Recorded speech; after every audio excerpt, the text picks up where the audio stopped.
en lo que sigue va a aparecer un protagonista del pensamiento de Heráclito, que es el logos. ¿Qué es el logos? Bueno, eso no es fácil de responder, pero en buena medida el logos parecería estar contenido dentro de la física y ontología de Heráclito y ser la síntesis de la física y la ontología de Heráclito. A eso llama logos. Si se quiere, a lo fundamental de su física y ontología. Para tener presente algo que puede contar como un resumen de la física y la ontología de Heráclito y así aproximarnos a lo que él entiende por logos, nos voy a remitir al fragmento 53, que es un fragmento ontológico. Disculpame, Mauricio. ¿Qué dice? Estoy abajo, subo. Ah. 53. Adelante, ¿cómo estás? Bien, ¿y tú? ¿Estás bien? Ya habíamos empezado. Sí. ¿Estás? Bueno, no importa. Parecido. Hola. Repito lo que dije y ya está. Allá tenés un asiento libre. Pero tenés que buscar, está separado por según de qué hablan en cada parte.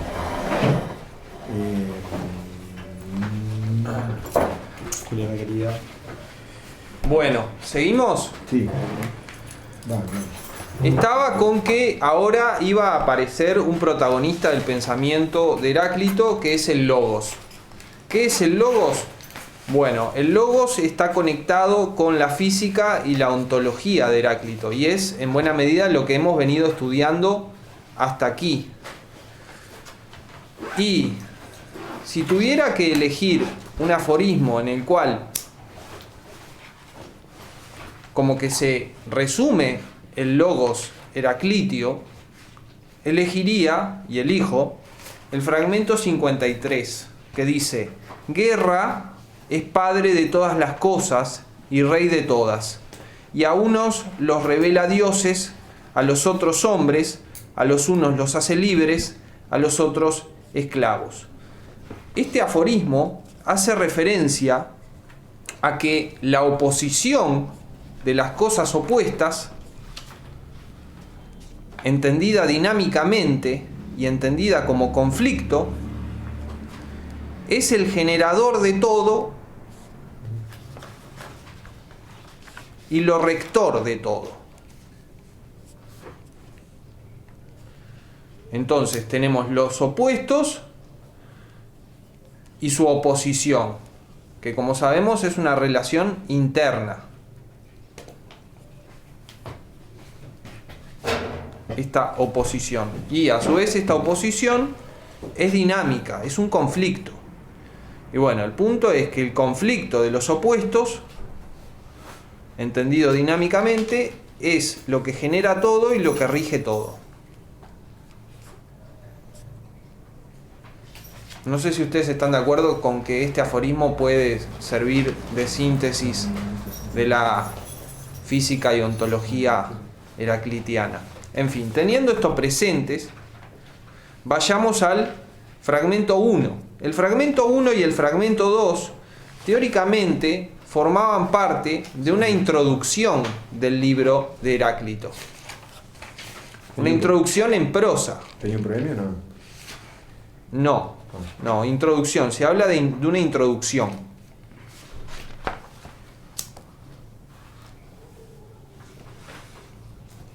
Entonces se especula con que este libro tenía una introducción y luego era aforismos sueltos.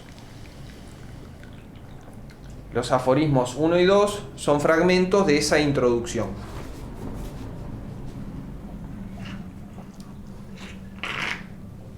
El aforismo 1 dice: aun siendo este logos real, y aquí en esto que leí subrayo que él habla de este logos, habla de un logos particular. ¿Cuál? El suyo. Habla de este logos. Y cuando dice logos, se está refiriendo a la palabra. El logos es palabra. ¿Bien? El logos es discurso, es palabra.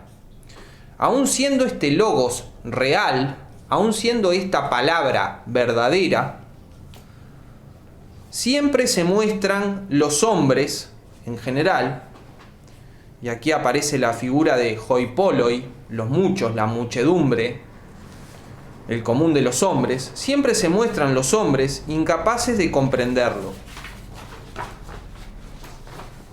antes de haberlo oído y después de haberlo oído por primera vez.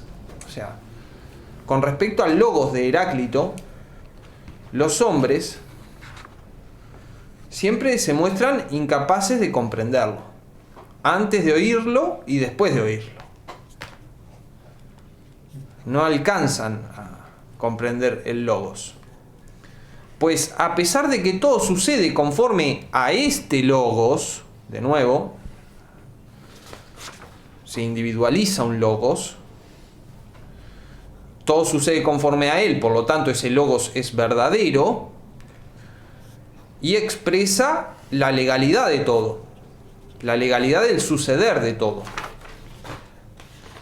A pesar de que todo sucede conforme a este logos, ellos, la mayoría de los hombres, se asemejan a carentes de experiencia. ¿Por qué se asemejan a carentes de experiencia? Porque no entienden el logos. Y eso es asemejarse a ser carente de experiencia, porque el logos es lo que constituye la experiencia y es lo que constituye el ser. ¿Bien? Los que no comprenden el logos es como que no estuvieran despiertos, por así decirlo. Luego lo va a decir. Pero el punto es que la experiencia les pasa, la experiencia de la física les pasa de largo y no la capitalizan en la comprensión del logos, conforme al cual sucede todo.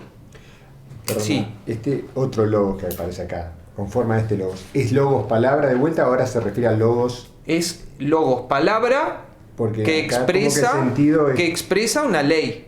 la ley que Expresa una ley.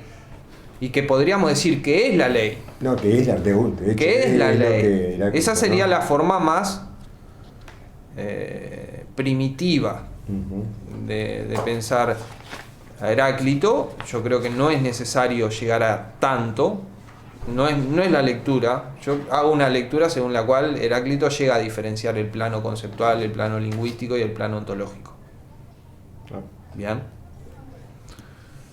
Por eso me parece que es más complicado Heráclito de lo que parece. El logos es palabra, pero es palabra que expresa la legalidad de todo, del suceder de todo, y es la legalidad del suceder de todo.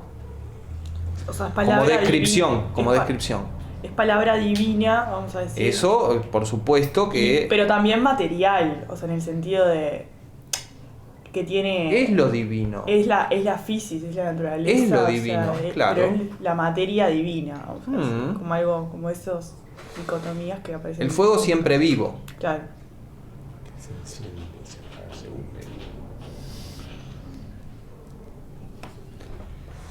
Pues a pesar de que todo sucede conforme a este logos, ellos, los hombres, se asemejan a carentes de experiencia. Al experimentar palabras y acciones como las que yo expongo, distinguiendo cada cosa de acuerdo con su naturaleza y explicando cómo está. En cambio, a los demás hombres, que son la mayoría, hoi polloi, los muchos, la muchedumbre, la masa, se les escapa cuanto hacen despiertos, al igual que olvidan cuanto hacen dormidos. Entonces acá hay una analogía, ¿verdad? Una analogía bastante complicada. Tenemos una persona durmiendo. Esta persona durmiendo hace cosas, se da vuelta, qué sé yo, saca un brazo, lo mueve una pierna.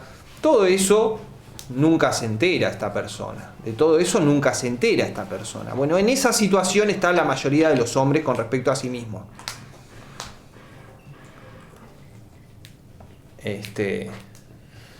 Se les escapa cuanto hacen despiertos, al igual que olvidan cuanto hacen dormidos. O sea, lo que hacen despiertos se les escapa de la misma manera que lo que hacen dormidos.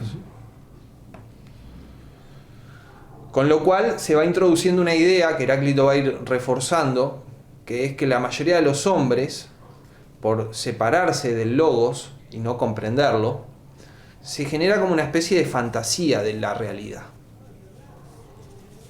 Se genera como una especie de fantasía de la realidad.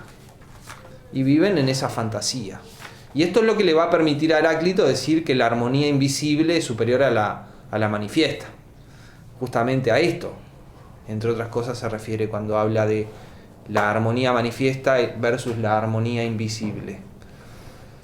La armonía manifiesta es la que les aparece a hoi polloi, a los muchos, en su fantasear. Entonces, ¿qué pasa? Este logos es verdadero, es palabra que es, ¿no? Aun siendo este logos real, es palabra verdadera, la gran mayoría de los hombres no lo pueden comprender, lo oigan o no, antes y después de oírlo. Y aunque todo sucede conforme a este logos, porque este logos expresa la legalidad del suceder de todo, la mayoría de los hombres se asemejan a carestes de experiencia. O sea, como si no experimentaran la realidad que experimentan. Como si la realidad que experimentan no fuera notada por ellos. Discúlpame. Sí. Armonía manifiesta y armonía invisible. La armonía invisible es el logos.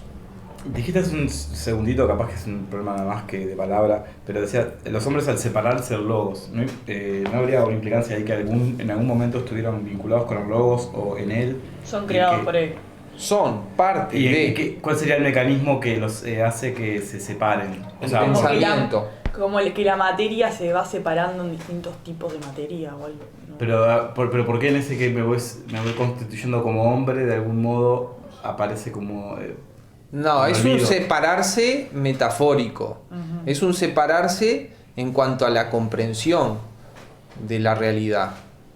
Se separan del logos porque no comprenden la realidad que este logos expresa. Pero que a la vez los constituye. Y tienen una fantasía. Tienen una fantasía de la realidad. Pero a la vez ese logos los constituye, por supuesto. Porque, en fin, todas las cosas las gobierna el rayo. Nada escapa al principio unificador y rector total, que es Dios, que es el Dios, el fuego siempre vivo. Entonces, estos hombres que no comprenden el logos y que se asemejan a carentes de experiencia, se les escapa cuanto hacen despiertos, o sea, se les escapa la realidad que se les manifiesta, de la misma manera que se les escapa lo que hacen dormidos. Entonces, claro, viven como en una fantasía, como en un sueño. La idea de que los que están equivocados y tienen una doxa y viven como en un sueño aparece en el libro 5 de la República, como ustedes recordarán, en contraposición a los que son capaces de diferenciar la idea de las muchas cosas que participan de ella, y estos viven en la vigilia. Bueno, aquí hay un paralelismo entre Heráclito y Platón que no es casual.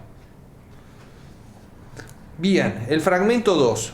Por eso conviene, conviene tiene un matiz normativo. La palabra griega es dei.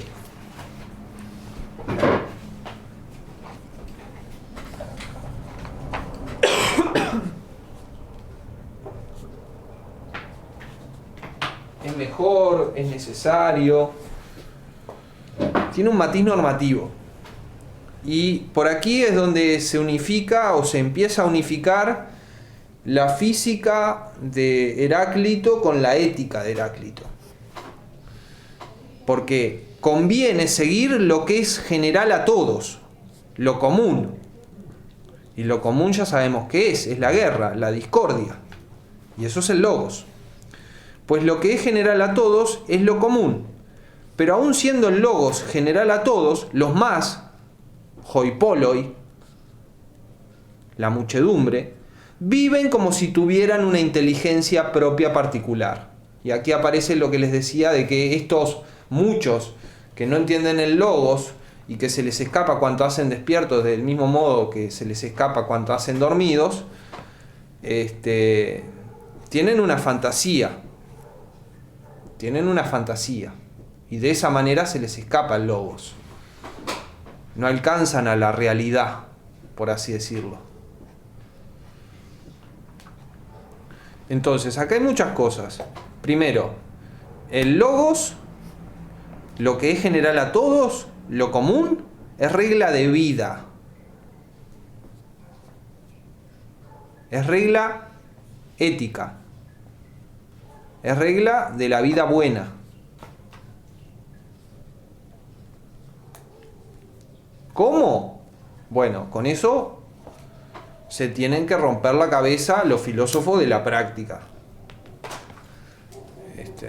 ¿Cómo el logos de Heráclito puede ser una regla de vida buena, etcétera? Eso es un rompecabezas para especialistas en filosofía de la práctica. A mí me supera, ¿no? Tengo que reconocer mis límites. Entender cómo la oposición la oposición dinámica puede funcionar como regla ética eudaimónica. Bueno, es una tremenda síntesis la que hace Heráclito. Es una tremenda síntesis entre ética y física. Y es tremendamente difícil de entender.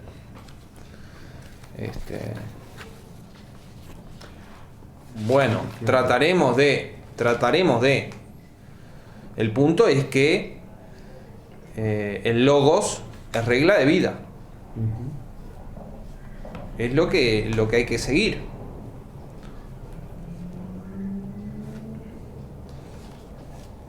Entonces, los muchos, hoi polloi, no comprenden el logos, se les escapa la realidad, viven en una fantasía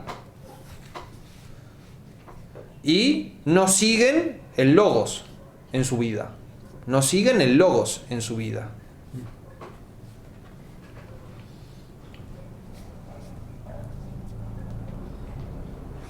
Con lo cual están en falta ética. Y por lo cual, en cierto modo, son despreciables y despreciados por Heráclito. Porque Heráclito es un aristócrata como filósofo.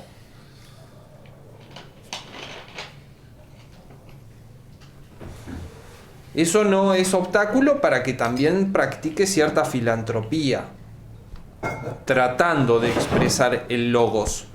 Porque él entiende que tratando de expresar el logos le hace un favor a la humanidad, en la medida de que el logos es la regla de la vida,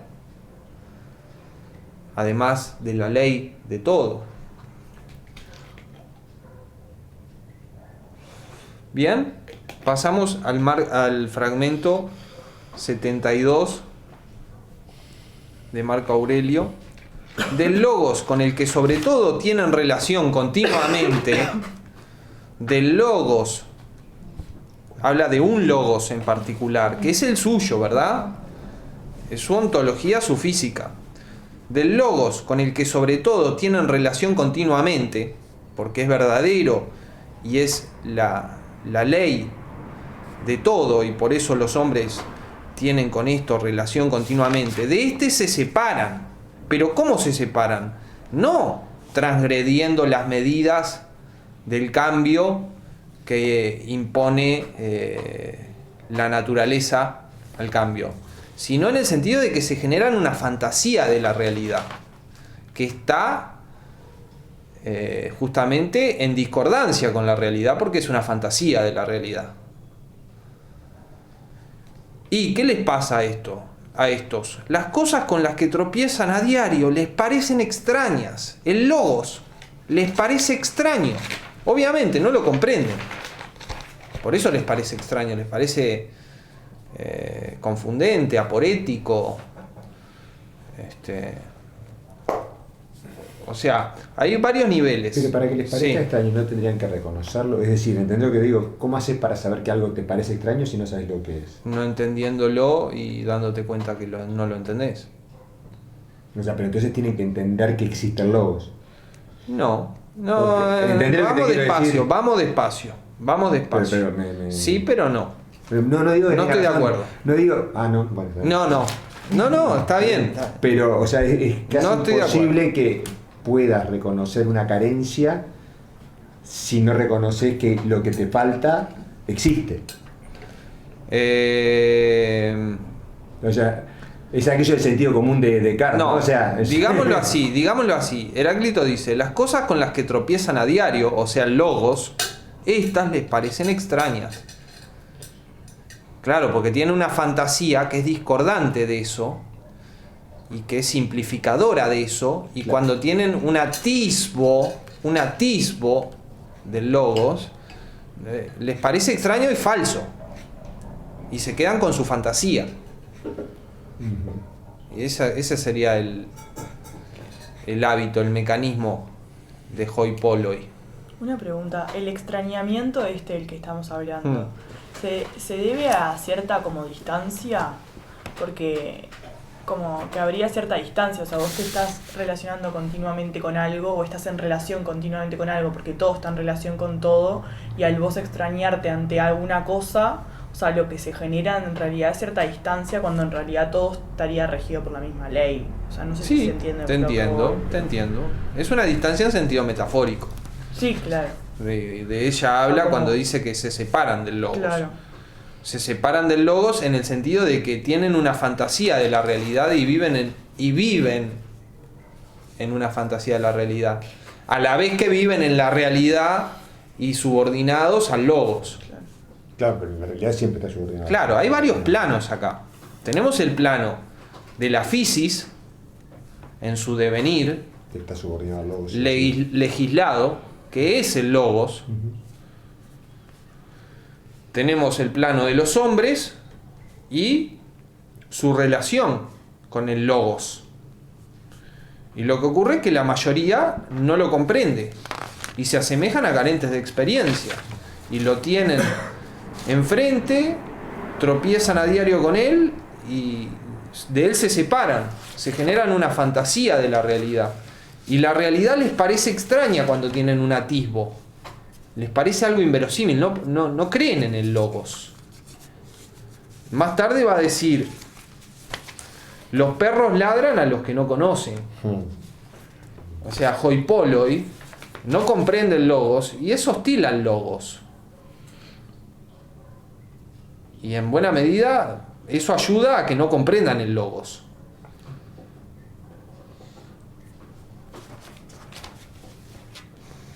Porque el logos, por así decirlo, nos saca de la zona de confort. Nos saca de las convenciones, Pero ya está. del sentido común. Nos saca de la condición de ser parte de Hoi Polloi. Nos saca comprender el logos. Perdón, que no sé si esto está haciendo, lo voy a apagar.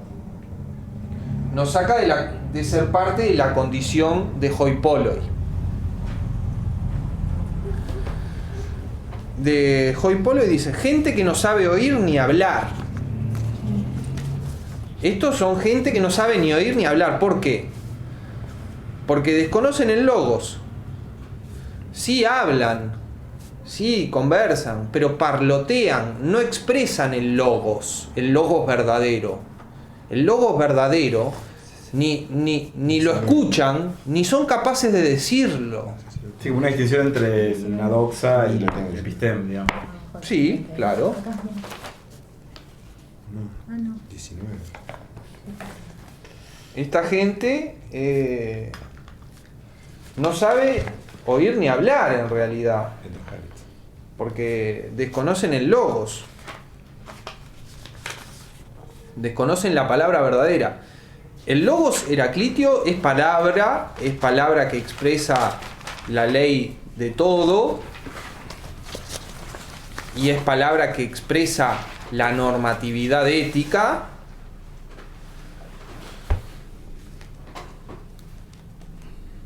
Y es palabra verdadera, por lo tanto, y cabe preguntarse si no es la palabra en general para Heráclito. Es decir, que por fuera del logos no hay palabra. Y en ese sentido no puede haber logo falso. Heráclito puede estar en esta tradición. No es evidente que sea así. Yo considero que Heráclito habla de este logos, reconociendo que hay otros Claro. logoi y que son falsos. Y algunos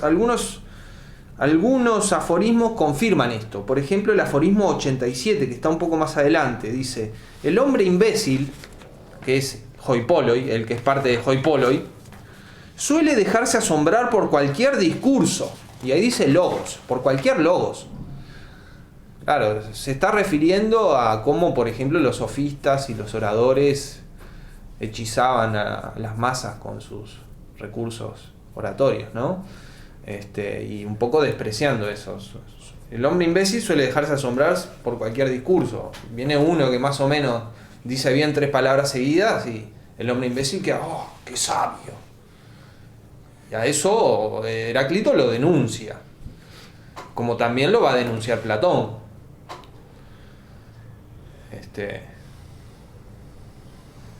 Pero ven, este aforismo respalda la idea de que tenemos el logos de Heráclito, que es un logos verdadero, pero que también hay logoi distintos del de Heráclito, que eventualmente son falsos y que por lo tanto en Heráclito es posible el logo falso. El tema de la posibilidad del logo falso es un problema filosófico de la filosofía griega, que recién se va a resolver en sentido filosófico en el Sofista de Platón. Recién se va a dar una resolución en sentido filosófico, técnico de la palabra, en el Sofista de Platón. Pero varios filósofos sostuvieron que no es posible la palabra falsa, porque la palabra falsa no dice nada, y si no dice nada no es palabra. Ese es el razonamiento.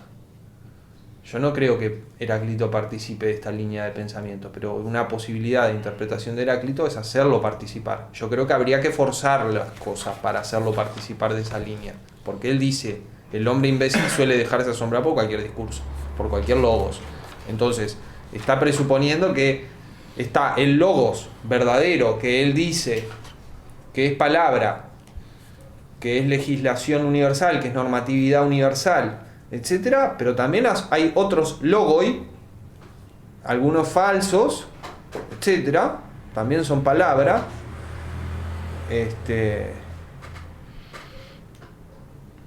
y por consiguiente podría haber palabra falsa, y la palabra no se reduciría a la palabra de Heráclito, y no se reduciría a la palabra verdadera. Esa es la cuestión. La cuestión es, para Heráclito, ¿la palabra en general se reduce a su logos? 2. Para Heráclito, ¿la palabra en general se reduce a la palabra verdadera? Esos son los dos problemas. Yo tiendo a pensar que para Heráclito el logos no se reduce a su palabra, sino que su palabra es este logos, es un logos particular dentro de una variedad de logoi, y que en esta variedad de logoi hay algunos que son falsos. Y podríamos pensar, son falsos aquellos que expresan las fantasías de hoipoloi, que viven de espalda al logos verdadero. Estos de hoipoloi, de los muchos, tienen un logos que expresa su fantasía, pero es un logos falso. Es un logos que no expresa la realidad, que expresa la fantasía. Bien, luego en el fragmento 107 de Sexto Empírico dice, aquí les pongo todas las referencias filológicas, etc. Malos testigos son para los hombres los ojos y oídos de quienes tienen almas bárbaras. Entonces, quiero llamar la atención sobre dos ideas aquí. Primero, los ojos y los oídos para un hombre son testigos. Son fuente de información. ¿Bien? Ahora, un hombre tiene alma bárbara ¿cuándo? Acá hay un juego de palabras de Heráclito. Un juego bastante complicado que no voy a desenredar, pero los hombres tienen almas bárbaras cuando no comprenden el logos que él expresa. Cuando no comprenden el logos. Bueno, de hecho, El logos, para Heráclito, el logos que le expresa es el logos. ¿Bien? Porque es la fórmula de todo lo que sucede y de cómo se debe vivir. En sí los ojos y los oídos no serían malos testigos si se tiene, digamos, una perspectiva de acuerdo a un logos. Sí, se comprende el logos, claro. En sí no son ni buenos ni malos. Claro. Sirven para la verdad cuando en el hombre trabaja el nous, porque el logos, ¿con qué se comprende? Con el nous. Claro. Cuando en el hombre trabaja el nous, el hombre no tiene un alma bárbara y los sentidos son testigos valederos dentro de sus limitaciones, porque Heráclito va a reconocer limitaciones para el conocimiento humano y va a hacer de eso un tópico dentro de su pensamiento. Pero, bueno, si uno tiene un nous que trabaja,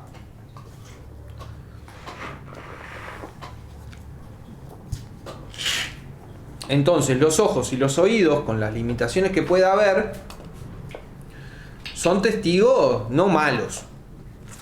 Luego vamos a tocar eso, porque hay justamente un pasaje en el cual se habla de la vista y el oído y el valor que Heráclito le da a eso en términos epistemológicos.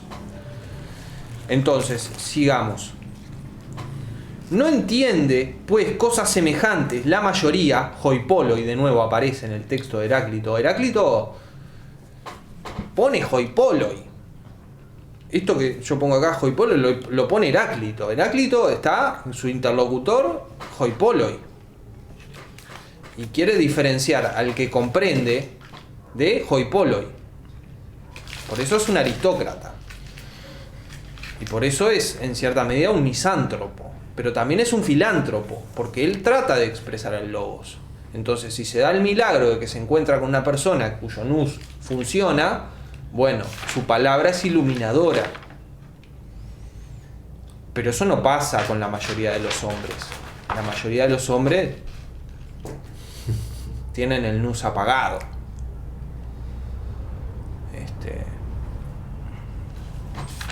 Entonces, no entiende pues cosas semejantes la mayoría de los que se encuentran con ellas, ni las conocen aun cuando se las enseñan, sino que creen conocerlas por sí mismos. O sea, la idea de que hoipoloi están inmersos en la realidad, están inmersos en la physis, y la physis no se les manifiesta, no la entienden, y aun cuando se les enseña, no la entienden.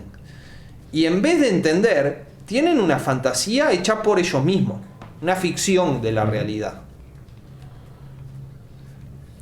¿Y cuál es el punto de que no comprendan el logos? Bueno, a mí me parece que está expresado en el fragmento 51. No comprenden cómo lo divergente converge consigo mismo. Armonía de tensiones opuestas, como la del arco y la lira.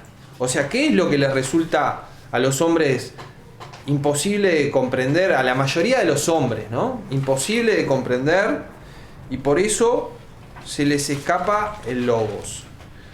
Bueno, lo que les resulta imposible de comprender es la unidad de los opuestos, tal como la entiende Heráclito, donde la oposición es armonía.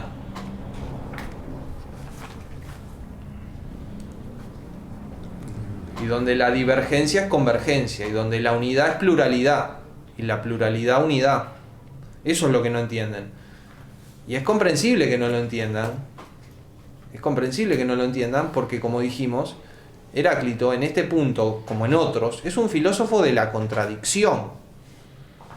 Es un filósofo que plantea una filosofía que no está subordinada a la lógica. Está subordinada a otra normatividad epistemológica menos restrictiva que la lógica. Menos restrictiva que la lógica. Y él considera que la lógica, tal como nosotros la entendemos más bien, es algo que nos ayuda a entender la realidad. Es algo que funciona como obstáculo para entender la realidad. Para entender la realidad hay que poder trascender la lógica, porque esa lógica, en buena medida, es la lógica de hoi polloi. La lógica es la lógica de hoi polloi, del logos o de los logoi de hoi polloi. Y por ese lado no vamos a encontrar el logos verdadero. Entonces, creo que en este aforismo está en buena medida, in a nutshell, en una cáscara de nuez, el problema de que los hombres no entiendan el logos está en que no entienden la oposición de los opuestos como algo que es discordia, pero también armonía. Entonces, Algo que es a la vez generación y destrucción. Y así sucesivamente con distintos pares de contradictorios, ¿no? Por eso decía que el pensamiento de Heráclito se toma libertades respecto de la lógica, y en buena medida eso parecería estar fundamentado en el hecho de que lo que ordinariamente llamaríamos lógica es la lógica del sentido común de hoi polloi, y para alcanzar el logos hay que trascender eso. Hay que trascender el pensamiento humano. Es más que hombre el que comprende el logos. No alcanza el estatuto del Dios. Va a ser un término medio, el que entiende el logos, que es el sabio, entre hoi polloi, que se asemejan más al ganado que a verdaderos hombres. El sabio va a ser un intermedio entre hoi polloi y el Dios. sí, pero igual habría una convergencia entre la masa y la aristocracia, porque tiene que haberla, porque funcionan como pares de opuestos. Sí. O sea, hay algo en común, vamos a decir así, como hay algo que converge entre la aristocracia que entiende el logos y la multitud y la masa que no. O sea, como tiene que haber algo, porque si no, no se puede Cierto. presentar. Si no, no es Heráclito. Si no, no es Heráclito. ¿Pero es la aristocracia la que entiende el logos o el sabio? Bueno, El sabio es la aristocracia. El sabio no es el filósofo. Es lo mismo. Bueno, usando laxamente la palabra filósofo. Ah, bueno. No, porque es un poco tirando un poco también los límites no del asociaba sentido de aristocracia. No, pero yo aclaré que cuando hablaba de aristocracia hablaba de una aristocracia epistemológica, ética, No era aristocracia porque ateniense. claro, porque a ver, el sabio es mejor Que era esto. que el que es parte de hoi polloi. Claro, sí. Pero no solo sabe mejor, sino que es mejor.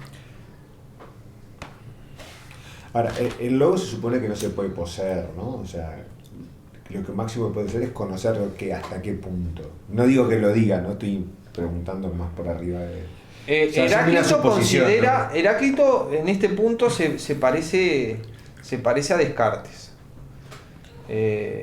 Heráclito piensa que podemos tener un grado de comprensión del logos, y de hecho él piensa que él tiene y que él expresa un grado relevante de comprensión del logos. Sí.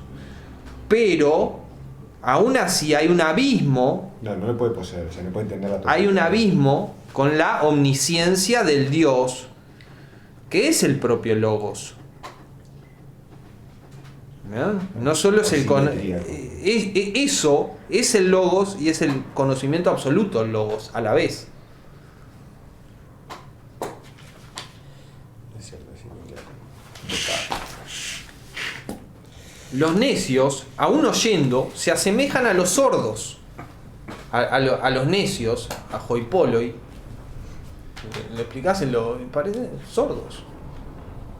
Directamente, no los afecta.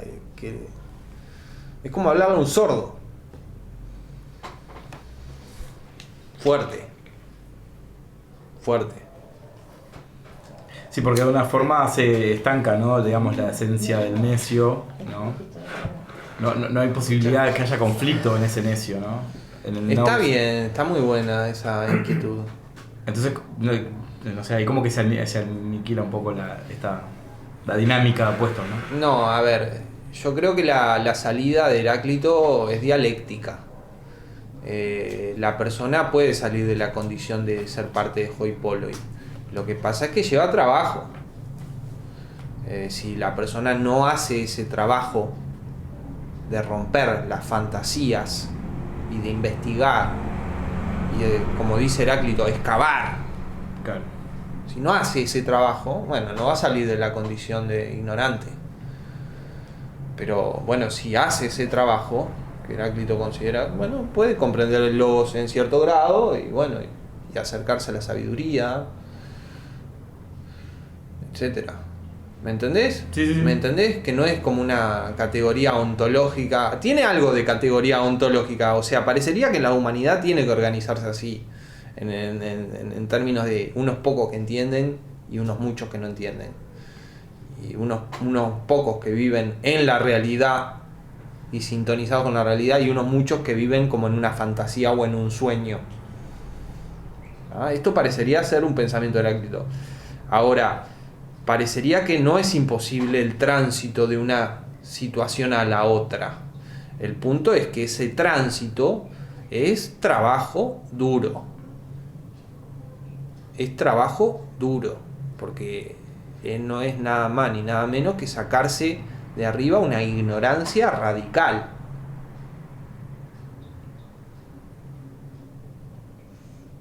Porque justamente lo que no comprenden es la oposición. No comprenden la oposición, y si no comprenden la oposición, no van a comprender nada. O sea, tienen una ignorancia radical.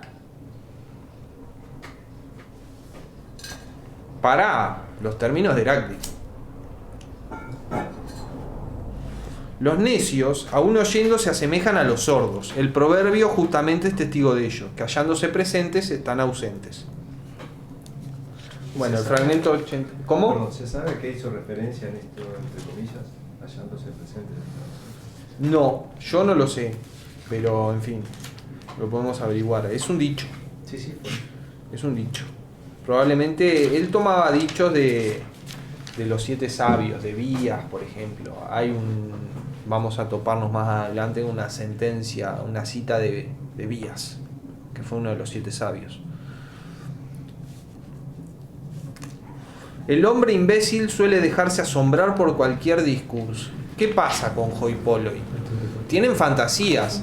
Ahora, estas fantasías no tienen estabilidad. Porque no es ciencia lo que tienen ellos. Lo que tienen ellos es fantasía. Entonces hoy piensan una cosa y mañana viene otro y los convence de otra y piensan otra y ya está.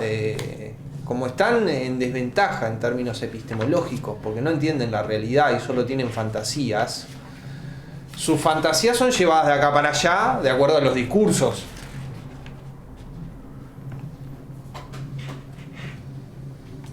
Y en esto se contrastan con el sabio, porque el sabio conoce el logos y no cambia de perspectiva.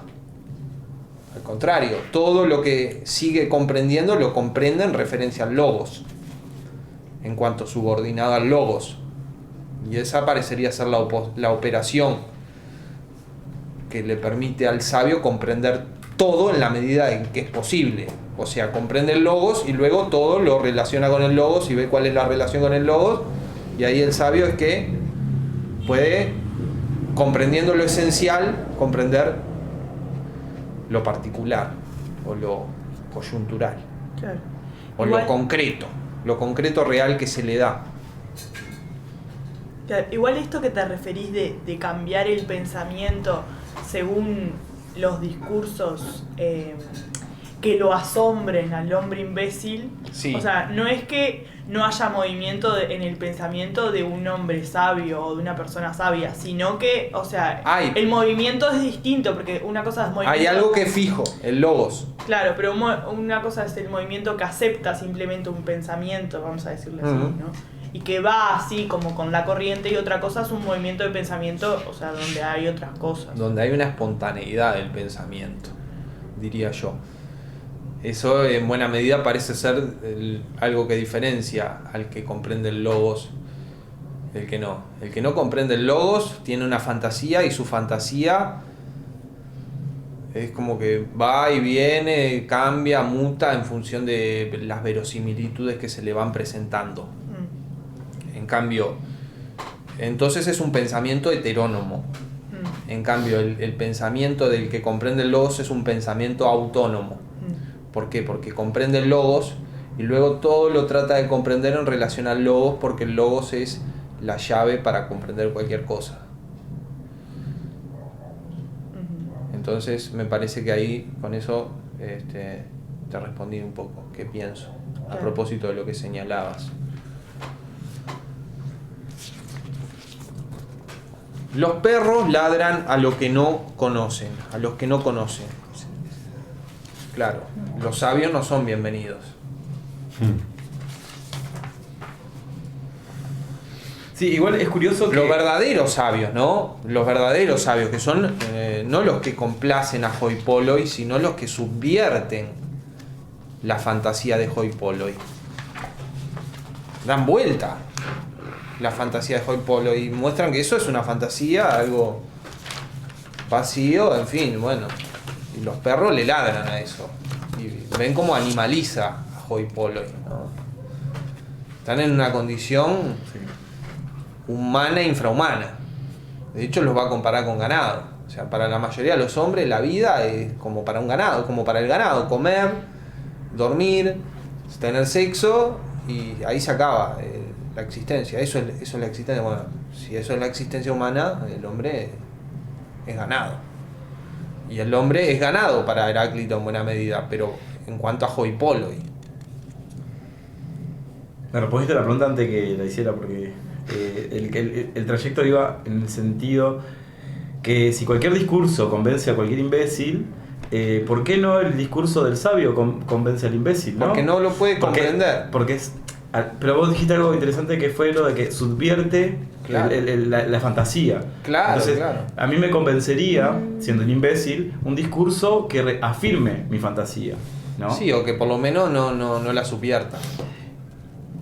Por lo menos que no me saque de mi espacio, digamos, naturalizado, ¿no? Entonces yo tengo cierto confort. Yo diría que el punto está en que para Heráclito, para comprender el logos, hay que transitar trascendiendo la lógica. Hay que trascender la lógica para comprender el logos. Y entonces alcanzamos una verdadera lógica. Porque cuando hablamos de trascender la lógica, hablamos de trascender la lógica de hoi polloi. ¿Bien? Que es la lógica de no P y no P. Bueno, es más complicado, dice Heráclito. P y no P. A veces. Y en general. ¿No? Porque recordarán ustedes la contradicción, el ser y no ser, es constitutivo del ser para Heráclito. El ser se da como ser y no ser. Se da como generación y destrucción. Se da como identidad y diferencia. Entonces, la gran limitación que tiene hoi polloi es la lógica. La lógica con minúscula, no la lógica del logos, que es el propio logos, en definitiva.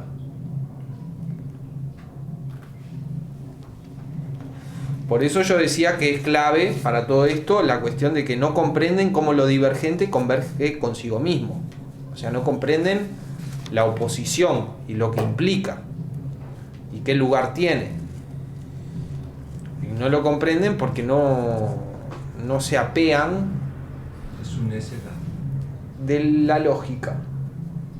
de la lógica en el sentido de Cotidianos. hoi polloi. De la lógica que te enseñan en la facultad, ponele. Heráclito, si imaginemos un Heráclito actual, diría, bueno, la lógica que te enseñan en la facultad. Sí, pero no, es un obstáculo.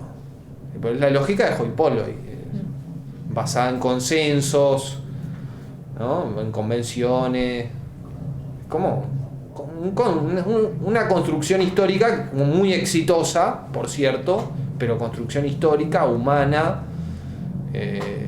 Quizá dentro de 200 años la lógica sea algo muy distinto de lo que es hoy, porque muta la lógica, ¿no? La lógica del manual.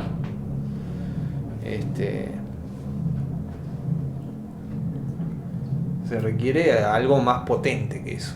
Eso tiene restricciones, eso pone restricciones para alcanzar la realidad. Para alcanzar la realidad hay que trascender el principio de no contradicción. Y hay que poder pensar contradicciones. Y en esto Heráclito considero que es absolutamente original. Por lo menos dentro de la filosofía griega.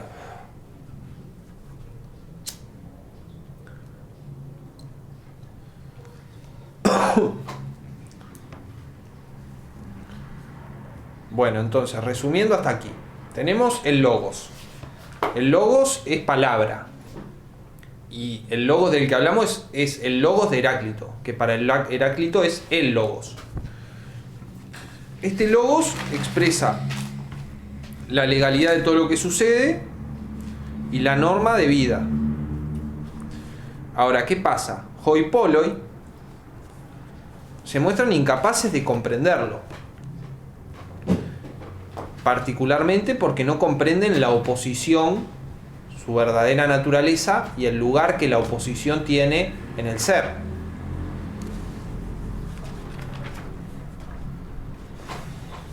Y no la comprenden, especulamos nosotros, por ser prisioneros de la lógica con minúscula.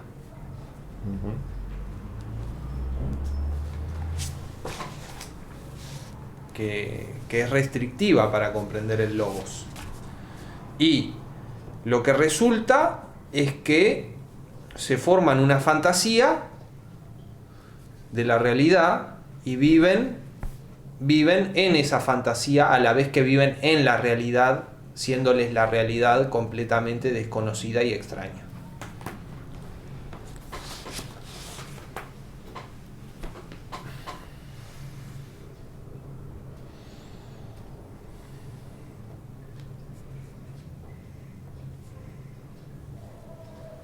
Bien, entonces, en lo que hemos visto hasta aquí, tenemos el logos de Heráclito, palabra, es palabra, se puede decir, se puede escuchar, se puede comprender, se puede entender bien, se puede entender mal, etcétera. Es palabra que expresa la legalidad de todo, que expresa a su vez cómo se debe vivir. Ahora, hoi polloi, voy a escribir,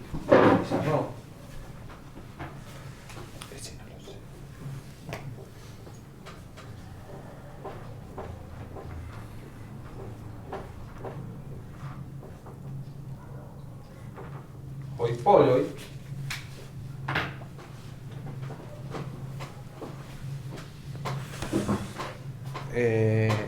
no comprende la realidad, el logos, y se asemejan a carentes de experiencia, aun cuando tienen experiencia porque están atravesados por el logos, y se les escapa la realidad de la misma manera que cuando duermen,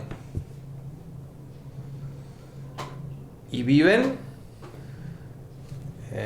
en una fantasía a contramano del logos, no viven de acuerdo a la verdadera regla de la vida que es el logos, viven de acuerdo a una ética que ellos inventaron, como se inventaron su idea del mundo. Es una ficción, una fantasía.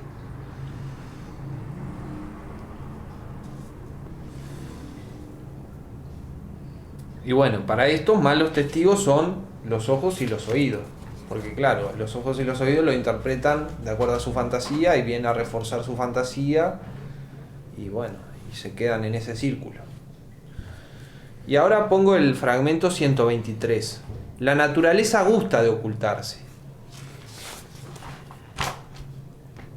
Que es un fragmento ontológico epistemológico. La fisis gusta de ocultarse. Es algo como que está oculto, como que busca ocultarse para hoi polloi y para el pensamiento en general. Algo que rehúye el ser pensado, que evade.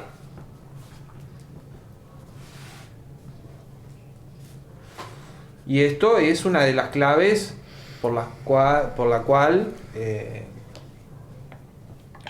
hoi polloi no comprenden la realidad y tienen una fantasía de la realidad. Porque la realidad misma es evasiva para la comprensión.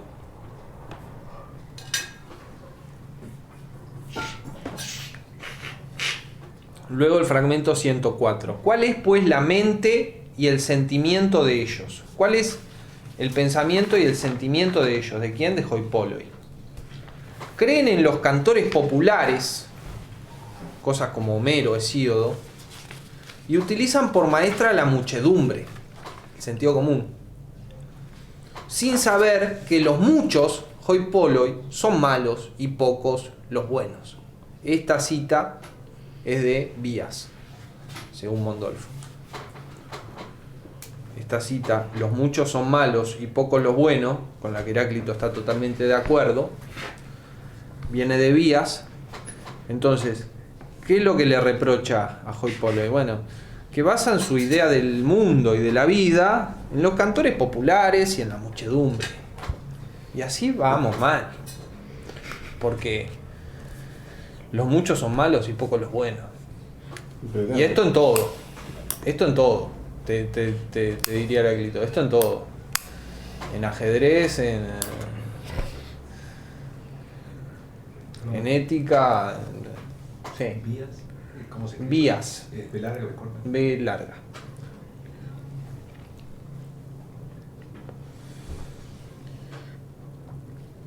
Bueno. Ahora nos vamos a acercar a la idea positiva del conocimiento de Heráclito. Antes estuvimos viendo qué pasaba entre la realidad y hoi polloi. Lo que pasaba es que hoi polloi no comprende la realidad, aun cuando se le enseñe y aun cuando la realidad lo atraviese y sea algo con lo que tropieza a diario, no lo comprende, y en vez de comprenderlo se fabrica una fantasía de la realidad y entonces se separa del logos y vive como en un sueño, y lo que hace despierto se le escapa de la misma manera que se le escapa lo que hace dormido. Ahora nos vamos a ir acercando un poco a la idea positiva de conocimiento de Heráclito y a la idea positiva de sabiduría de Heráclito. Los ojos son testigos más exactos que los oídos. Acá lo que hace es poner entre los sentidos a la visión en un lugar de privilegio. Y esto es típicamente griego. Típicamente griego. Entre los sentidos el mejor es la vista.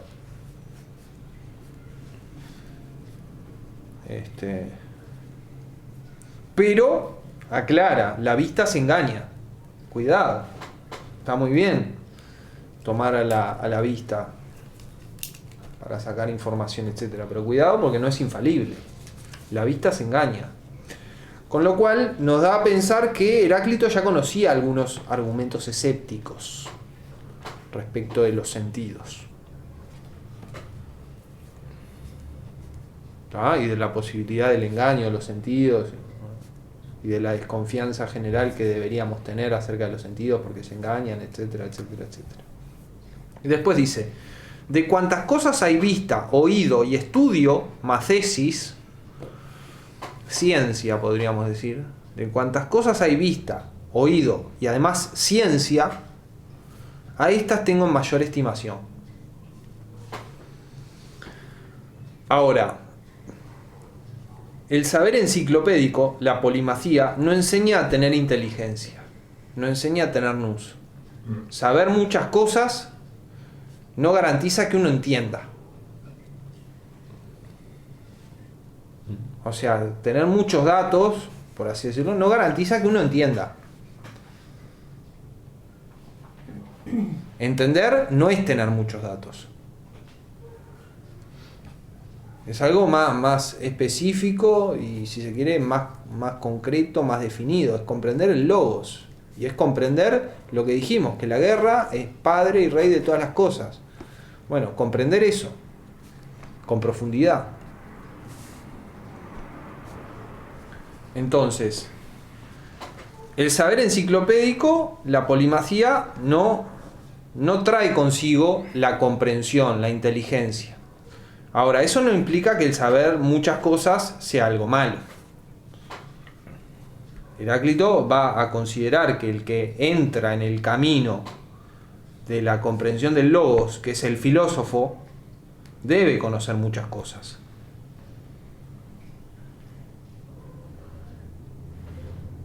Y entonces el conocimiento de esas muchas cosas va a funcionar como una escalera para alcanzar la síntesis del todo, que es el logos. ¿Puedo hacerte una Sí, por pregunta de algo que supuesto. me quedó pendiente? La vista se refiere, o sea, la visión o el ver sucede solo con los ojos, o sea, está asociado solo a los ojos, el ver algo. O sea, porque puede ser una metáfora que se relacione con otros sentidos o se relacione con una comprensión que no tiene. En el primer tanta- fragmento, los ojos son testigos más exactos que los oídos. Parece estar hablando Como no metafóricamente. ojos, ya. No metafóricamente. En el segundo, podría haber un uso de metafórico de vista, metafórico de pensamiento. El pensamiento se engaña. O sea, lo que nos parece Claro. puede ser engañador. Gracias. Se puede hacer esa interpretación, es heraclitiana. Yo me quedo con la más concreta. Bien. Me quedo con la más concreta porque es para la que tengo más elementos. Porque tengo estos otros dos fragmentos que hacen referencia a la vista como la visión y no como una metáfora de el pensamiento. ¿Se entiende? Sí, sí. Entonces eso me hace pensar que en este otro fragmento la visión no es metáfora del pensamiento, sino que representa a la visión misma, ¿no? Y ahora nos vamos a acercar al concepto de sabiduría de Heráclito. Los que hablan con inteligencia, los que hablan con nous, que son los que expresan el logos. Los que hablan con inteligencia, los que hablan con nous, es menester, es necesario que se fortalezcan con lo que es común a todos, así como una ciudad con la ley y mucho más fuertemente. O sea, los que hablan con inteligencia, que son los que saben oír y hablar, que no son parte de hoipoloi, se apegan al logos, se respaldan en el logos, en lo que es común a todos.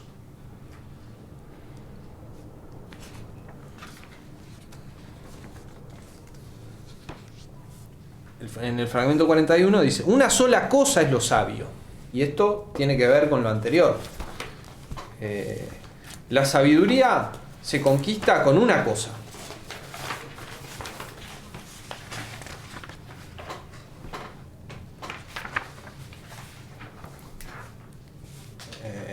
Que es lo común a todas.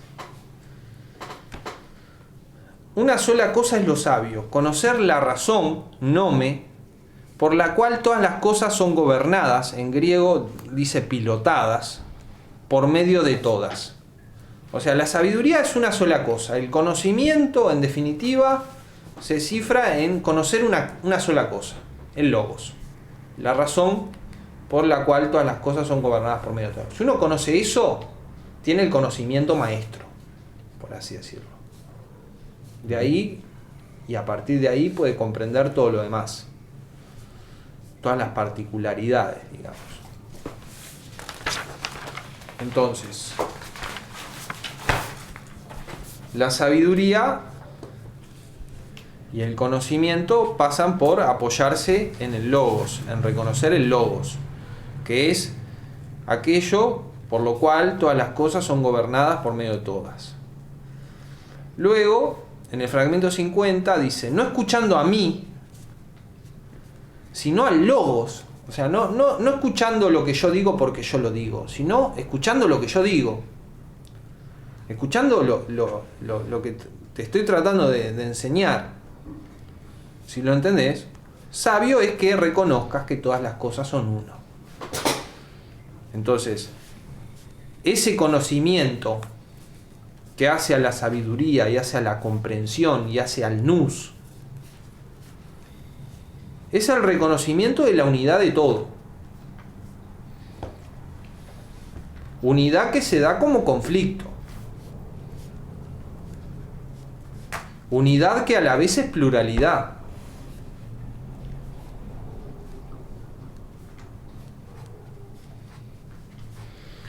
Luego, un aforismo que tiene que ver con la sabiduría en su aspecto práctico.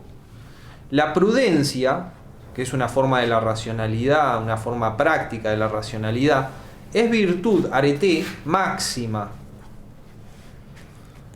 ¿No? La prudencia es virtud, arete, máxima. Con lo cual, va en la línea de la tradición apolínea. Heráclito es un filósofo de la tradición apolínea, que tiene que ver con la medida, justamente.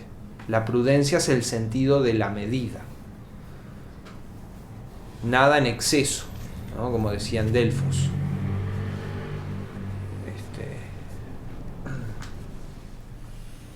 Y sabiduría, Sofíe, no Sofía porque está en jonio.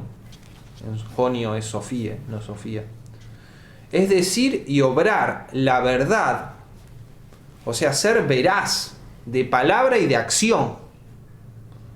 La sabiduría es ser veraz de palabra y acción de acuerdo con la naturaleza, escuchándola. Entonces, el sabio escucha la naturaleza y es veraz de palabra y acción de acuerdo con la naturaleza, con lo cual se reafirma aquello de que el logos es la regla de la vida en el sentido práctico, es la regla de la excelencia, de la virtud, y se concreta como prudencia, porque ese logos conforme al cual todo sucede, es medida, son las medidas del cambio. Parece coherente la imagen de la prudencia con la imagen de este conflicto contradictorio en el que una cosa se saca a otra, ¿no? Como que ninguna está demasiado allá ni demasiado acá, ¿no? Como que la cuestión del conflicto dinámico en el que te robo dos y vos me robás dos y te robo dos, como me parece, o sea, la imagen simbólicamente no es tan incoherente con lo de ser prudente. Porque si no, si hubiese como un gobierno de una cosa por sobre la otra todo el tiempo, mantenido, habría un exceso, en ese sentido lo digo. Sí, está bien esa conexión, e ilumina cómo es que la ley de la naturaleza es ley de la vida, es ley ética. Y es fuente de toda verdadera ley, en definitiva, para Heráclito. Porque como leímos antes, toda ley humana verdadera tiene fuente en la única ley divina. ¿Y cuál es la única ley divina? Que la guerra es el padre y el rey de todas las cosas. Claro, es una guerra con medidas, es una guerra con reglas, que no son puestas de fuera, sino que son puestas de dentro. Porque las medidas del cambio de la fisis son las medidas del cambio natural del fuego siempre vivo que viene a ser la fisis, que viene a ser la sustancia, que es la fisis. Sí. No. ¿Con qué te perdiste? No es que me haya perdido, sino que hoy me queda dando vuelta la idea, ¿no? Que también hay una lucha de opuestos entre el logos y el logos de la gente. O sea, hay otros dos opuestos, ¿entendés? O sea, el logos verdadero y otro logos que está ahí, que también hay una tensión extra que no se va, no es ni siquiera lógico por tensión misma que es intentar resolverla, porque es decir, siempre va a haber ignorantes, diciéndolo de otra manera. Claro, ese es un pensamiento muy heraclitiano, considero, como dije. Lo que también pienso que es un pensamiento heraclitiano es que se puede transitar de la condición de hoi polloi a la condición de sabio. Claro, que es posible. Pero que Ahora, que no va a ocurrir en la mayoría de los casos, seguro. Eso lo diría Heráclito, seguro. No, son incapaces. Pero más allá de la incapacidad Pero la propia, digo que posibilidad por la propia abstracta contradicción existe, ya sería imposible aunque fuera posible. ¿Entendés? Está bien, sí. O sea, hay una otra. Sí, otra querés lucha aplicar la de- dialéctica de otra vez. Heráclito a ese nivel. Claro. Sí. Si toda la estoy de acuerdo. multitud se vuelve sabia, los sabios se vuelven multitud. Pero Que eso no sería por re eso, sino porque interesante. sería imposible de acuerdo a que siempre tiene que haber un opuesto, ¿no? ¿Cómo? Digo, que sería imposible desde el punto de vista de la concepción de heraclitiana de que siempre tiene que haber una parte del opuesto que está ahí, ¿no? O sea, Sí. no se puede apagar de todo el fuego, no se puede encender al máximo, en fin. Sí, totalmente de acuerdo. Luego dice, un alma seca es muy sabia y muy buena. O sea, un alma muy sabia y muy buena, que sigue el logos, es un alma seca. Recuerden que el alma para Heráclito es ígnea. Ujú. Entonces, el alma que sigue al logos y es muy sabia y es muy buena, es muy pura en su cualidad de ígnea. Tiene esa manifestación física, la sabiduría. Y tiene ese sustrato físico, la sabiduría. Es el alma seca, la sabiduría. El alma ígnea. El alma que no está humedecida, sino que arde. Que arde con fuerza y así se realiza plenamente en lo que es. Con lo cual vemos que las almas no sabias son almas desnaturalizadas, humedecidas, con lo cual volvemos a una conexión con Platón, la alegoría de la caverna. La mayoría de los hombres están en la condición de ser prisioneros de la caverna y esa es una condición antinatural. No es lo natural eso. Es lo normal, pero no es lo natural. También se me conecta con la idea de los 4 elementos que habíamos hablado, de esto de lo seco, se seca tanto que deja de haber agua, o sea, deja de haber agua en la tierra por absoluto y ahí se enciende el fuego y el fuego, o sea, como de la conexión y de la unión entre los elementos, el fuego, el aire, el agua, el agua. Sí, yo creo que este aforismo más bien viene a decir que, bueno, la sabiduría y la virtud se plasman en el alma como la pureza del alma. Y esa pureza del alma es el carácter ígneo del alma, el carácter plenamente ígneo, ardiente del alma.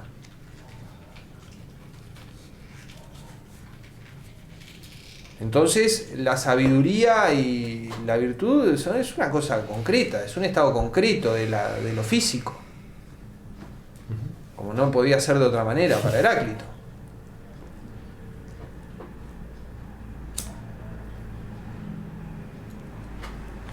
Bien, entonces, vimos su idea del logos, su idea de la relación de hoi polloi con el logos, su idea de la relación entre el conocimiento y la sabiduría y el logos. ¿Bien?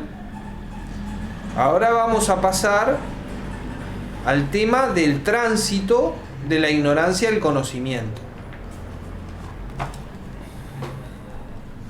Del tránsito de ser parte de ser hoi polloi a ser sabio.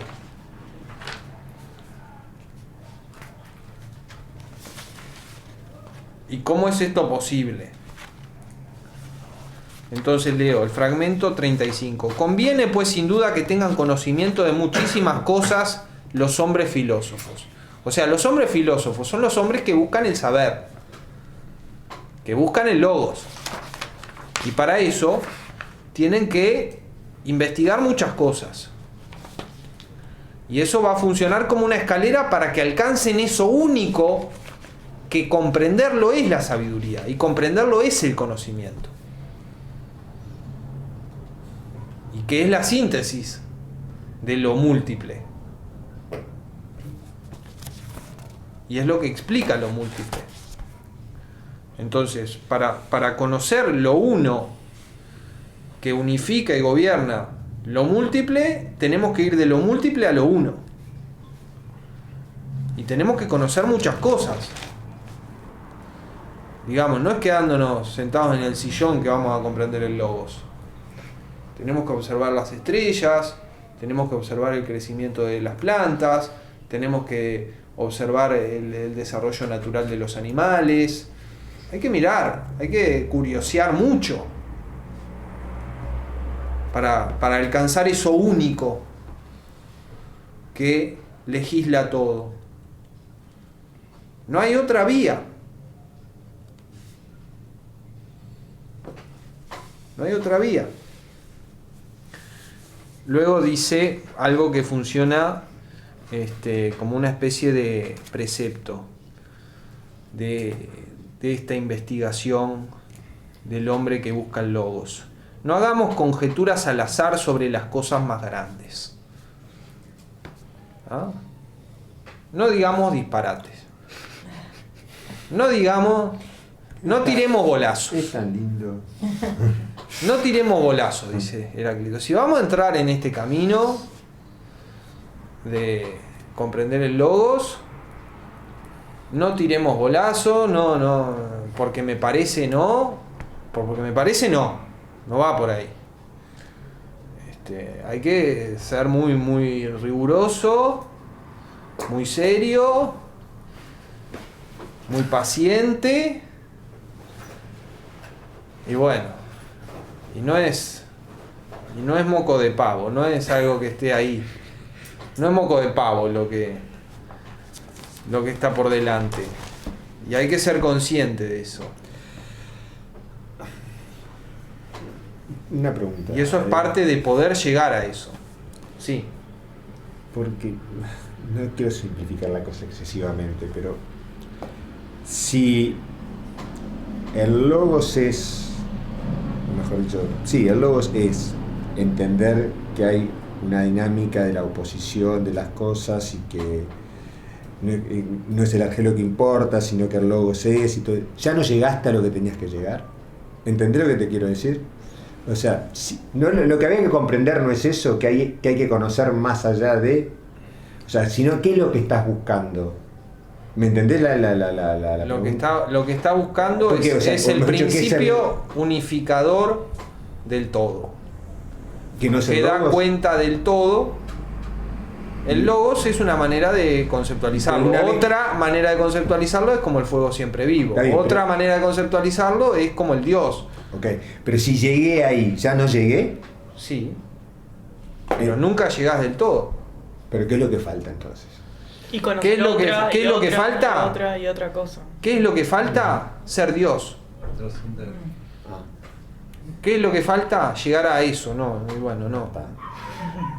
Sí, hay como llegar a ser el propio logos. Llegar a ser el propio logos. Develé la verdad es el logos. Tenemos, listo, ya entendí. ¿Y ahora? Ya está. El logo georgiano lo desarmé. No, a ver, Heráclito hace fuerte propaganda de su propio discurso, pero cuando lo tiene que humillar, también lo humilla. Él dice, las opiniones de los hombres son juguetes de niños. Sí. Y entre esas opiniones está lo que él mismo dice. O sea, él es consciente de que eso que él quiere aprender y que está muy cerca de aprender y que en cierto grado lo aprendió, es inaprensible para el hombre. Y es siempre una búsqueda infinita. porque no se puede llegar al todo. Claro, no hay un O sea, pare aquí. Usted ha llegado. Claro, Excepto pero, que o sea, si bien nada. vos- si bien Lo vos- que si- pasa- creo que si bien Chao. vos podés comprender Es un que trabajo continuo. acá existe una dinámica entre opuestos que hace que todo se mueva, por decirlo así, o que se... que exista, o sea, porque vos de todos modos tenés lo un que modo... existe pa- es la oposición. De todos modos tenés un modo particular de ver. O sea, vos no podés conceptualizar la totalidad, por ejemplo. Vos podés conceptualizar... Pero Claro, está es como conceptualizada ahí. Sí, pero lo que podemos Porque esa es la dinámica de las cosas definitiva particulares. es un esquemita. Es un esquemita. Es verdad, pero sigue siendo un esquemita de la verdad. O sea, por más que el hombre profundice en la sabiduría y avance, etcétera, sigue cerca de hoi polloi. Sigue cerca de hoi polloi. Por eso es algo intermedio entre lo sabio, que es el Dios, y lo ignorante, que es hoi polloi. Sigue cerca de hoi polloi. No rompe con tener un esquemita de la realidad en última instancia. No, yo entiendo, pero es como que en un punto digo, bueno, ¿y qué es lo que me queda por conocer? No, o sea, ¿me entendés lo que te Es quiero que no decir? lo sabes. A ver, y si no lo sabes, ¿está? O solamente sabés que está la oposición y lo demás, o sea... Yo o pienso sea, que para el pensamiento de Heráclito... Perdón, déjame sí, perdóname. perdóname. Claro, está bien que tenemos muy poco de Heráclito. Andás a ver, tenemos 127, 138, Sí. ¿cuánto es nada? No es nada, andás a ver si no tenía 50 libros el tipo, no tengo ni idea, ¿no? O sea, pero bueno, con eso que tenemos, no tengo... Es por Sí. buscarle la quinta pata al gato, ¿no? O sea, con pentapodología felina, pero no sé si de alguna manera agota el tema en cuanto hay que buscarlo y después... En un nivel sí. Y no encuentro que busque más. En un Insisto, debe ser porque nivel, nos falta en un información de nivel él. lo agota, en otro nivel no Por lo eso. puede agotar. Entonces, No lo puede agotar porque la comprensión plena del logos es el logos. Yo creo que... Y uno no es el logos, No. uno es parte de lo que sucede conforme al logos, parte de la pluralidad que emana de esa unidad y que es regulada por esa unidad. Sí, eso lo entiendo, pero insisto, lástima que no tenemos más cosas de Heráclito para ver cómo avanzó técnicamente en esto, ¿entendés? Porque... Yo pienso que su intuición es que por más que nos aproximemos efectivamente a comprender el logos y vayamos en la huella correcta, es como que el entendimiento humano siempre se queda por debajo del logos y al final lo que sacamos son esquemitas, que algunos son mejores y que otros. Y en fin, y la diferencia entre el sabio y hoi polloi es de grados. Yo creo Y que... en cuanto, perdón, Se tendría que- en cuanto al de conocimiento de grados. la realidad, Sí. esa que habría que investigar. Sí. O sea que es como que un científico sería un poco más conocedor del logos en cuanto Sí. a que me hago un esquema mental un poco más de lo para... No sé si la palabra apropiada es científico. No, pero yo diría que alguien, filósofo. alguien que investigue, ¿no? Filósofo, Con un propiedad. filósofo. Porque este pensamiento de Heráclito tiene resonancias religiosas, Sí, claro. Místicas. Pero no se lo sacan, las religiosas no se lo saca a nadie encima. O sea, hay un ex máquina en algún momento siempre que... Bueno, sigamos.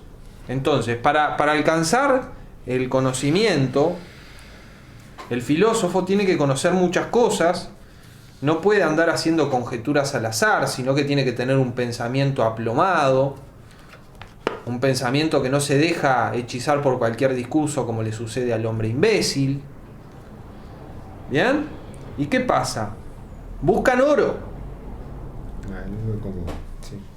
pero en esa búsqueda de oro sacan más tierra que oro. Y eso es lo que les va a pasar a los filósofos.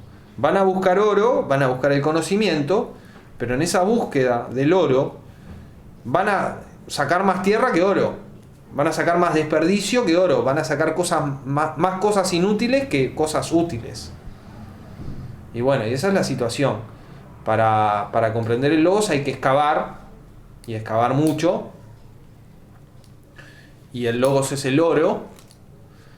Y para alcanzar el oro tenemos que remover mucha tierra, que esta tierra podrían ser nuestras fantasías acerca de la realidad.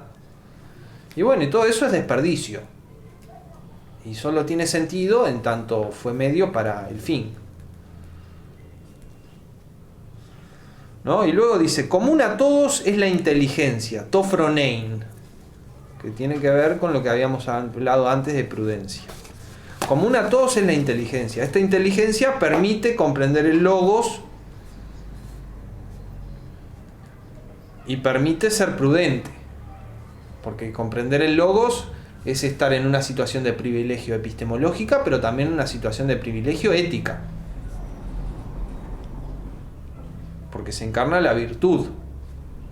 Entonces, común a todos es eso que permite ser virtuoso a la vez que comprender la realidad, que en definitiva son la misma cosa estas dos. Porque la comprensión de la realidad lleva a la vida buena. Entonces, común a todos es la facultad, es el nous, digamos.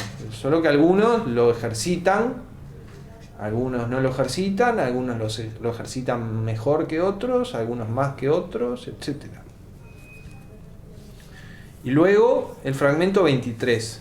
No conocerían el nombre de la justicia si no hubiese estas cosas. Entonces, ¿a qué va esto? ¿Y por qué está acá? Bueno, el hecho mismo de la oposición y de las relaciones que esto involucra entre los opuestos, haciéndolos uno y múltiples a la vez, convergentes y divergentes a la vez, es un engranaje fundamental para comprender el logos, que es justamente la oposición. El dato de la oposición es el fundamento del conocimiento.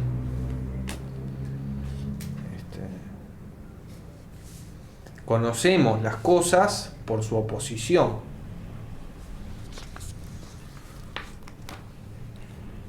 Y luego aparecen dos fragmentos que le dan mucha importancia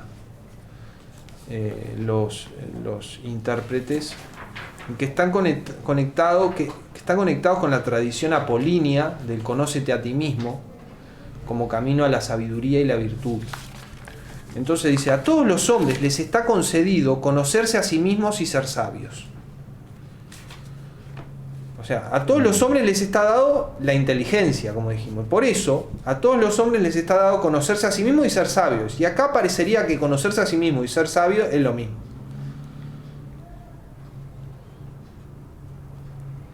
Y luego agrega, me he investigado a mí mismo. Me he buscado a mí mismo. Yo he practicado el conocimiento de mí mismo. Por eso soy sabio.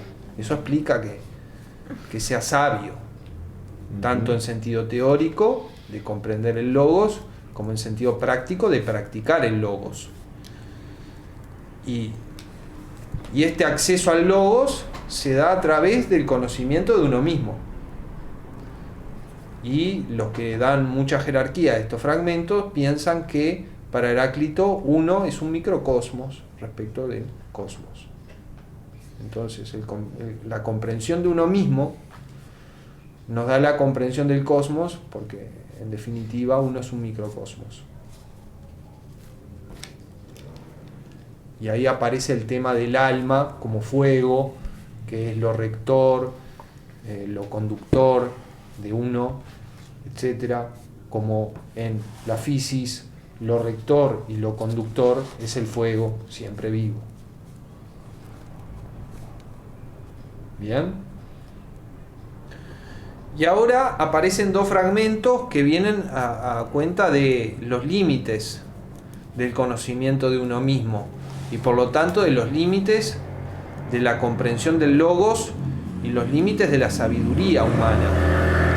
Los límites del alma, por más que procedas, no lograrías encontrarlos aun cuando recorrieras todos los caminos. Tan hondo tiene sus logos. O sea, es imposible completar el conocimiento de uno mismo. Ahí responde lo que tú decías. Es imposible completar el conocimiento de uno mismo. No. Pero es una afirmación. En buena medida porque uno es un proceso, No, que es parte de un proceso infinito Y aparte, y porque eterno. él dice claramente en algún momento que el logos no se posee, ¿no? ¿Mm? El logos no se posee, solo se busca. O sea, porque es una búsqueda, no es una posesión, o sea, como que no llega. Grados. Es un grado, pero yo eso lo entiendo, pero lo que digo es que como que la verdad anterior, pero está, igual ya lo hablamos, no sobre lo mismo, no va a aportar nada. Y después dice, es propio del alma un logos que se acrecienta a sí mismo. El alma tiene un logos. El logos del alma es el logos del hombre. Y el logos del fuego siempre vivo es el logos de la fisis. Y el hombre puede comprender el logos de la propia alma hasta cierto punto, porque este se acrecienta a sí mismo y siempre le queda algo por conocer. Y por eso, por más que recorras todos los caminos, en todas las direcciones, no vas a llegar a los límites del alma. Tan hondo tiene su logos. Entonces, se puede emprender el camino hacia el logos que nos saca de la condición de ser parte de hoi polloi, pero tenemos un techo como hombres. Podemos alcanzar la sabiduría y diferenciarnos de hoi polloi, pero tenemos un techo que está dado por las condiciones mismas de posibilidad de aproximación al logos. Esas condiciones mismas de aproximación al logos nos ponen un límite a la aproximación al logos, y a la vez que funcionan de mediación de conexión, funcionan como obstáculo insalvable para la aprehensión completa del logos.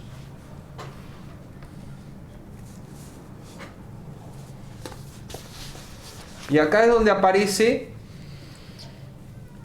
el cuarto término de la epistemología y la ética de Heráclito. Teníamos el logos, que es la fisis, que es a la vez la ley de la fisis, que es a la vez el fuego siempre vivo, el dios, la guerra, etc. Teníamos hoi polloi, tenemos el sabio, el que conoce, el que comprende el logos. Y ahora aparece la figura del dios, la figura de lo divino. Y dice, juzgó Heráclito que las opiniones de los hombres todos, con lo cual está igualando para abajo a los sabios humanos con hoi polloi, son juegos de niños. Ahí los está comparando con la divinidad. Sí, está así, implícitamente sí. Las opiniones de los hombres son juegos de niños. Claro, por más que profundicemos en el logos y nos acerquemos, etcétera, siempre vamos a tener un esquemita en logos, porque no nos da para más, porque nuestro propio conducto de acceso al logos nos plantea un límite insalvable para el acceso al logos. Entonces podemos ser menos ignorantes, pero no podemos salir completamente de la ignorancia, y por eso en definitiva lo único sabio es el Dios.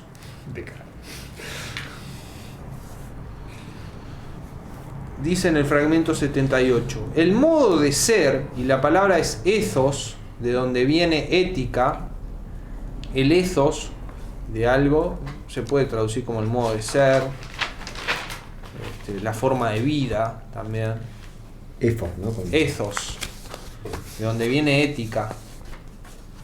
El ethos humano, la forma de vida humana, no tiene conocimiento. Es tajante, no tiene conocimiento. No llega al conocimiento en sentido pleno. El divino sí, el ethos divino no hay sí. epíteme. El ethos divino sí. Luego dice, el más sabio de los hombres, parecerá un mono en comparación con el Dios en sabiduría, hermosura y todo lo demás, y todas las demás virtudes. Parecerá un mono. El más sabio de los hombres, Heráclito mismo, pongamos por caso, es un mono. Su pensamiento del logos es el de un mono en relación al pensamiento del logos.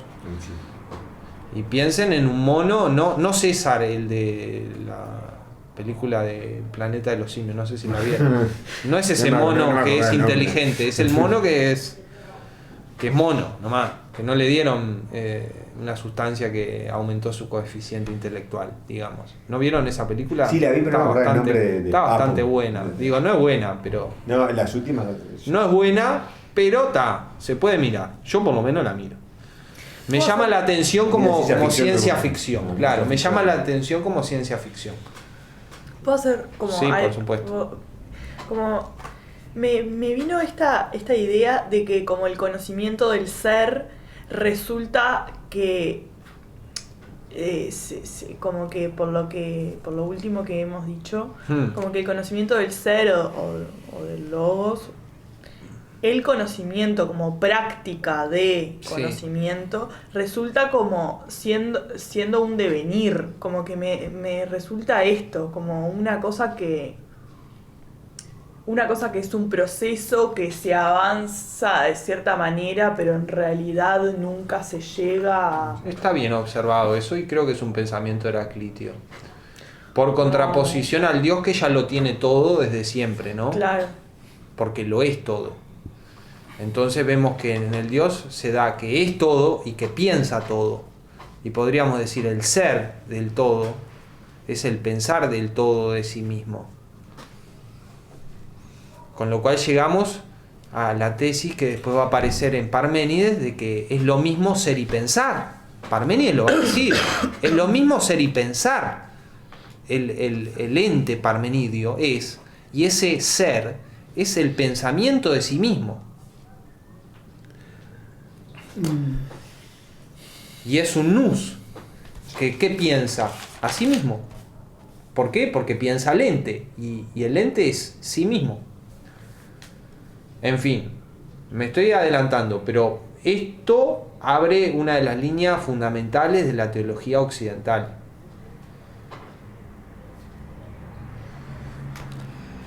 Después dice, el hombre, de nuevo una comparación, ¿no? Puede llamarse infante, nepios. Y acá nepios significa el niño, pero que todavía no aprendió a hablar. Es el niño que todavía no aprendió a hablar. Que todavía toma la teta. Que todavía juega con los chiches en el corralito. Claro.